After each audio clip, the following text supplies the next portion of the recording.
Kuya, bawal din yung pangisda. Sir? Ang pangisda ba? Oh. Gidili diri. Oh, dili sir, kutob sa area sa Sol sa Santori. Nami mga boundary na sa mga poste mo na siya. Boundary. Naring sa dili nakapwede mo panagat.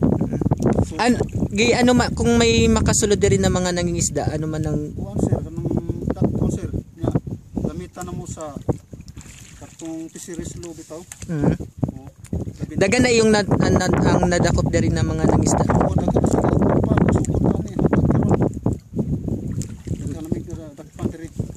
Sa nag-anam sa kadugay murag dili wala na kay manuol kay na may gipagawa nga municipal ordinance nga ay madakpan sulod sa sanctuary makonfiskite ang yang panggo basta yang panagat nga napay multa nga dili mo ubos dili pud mo taas mga 2,500 to 3,000.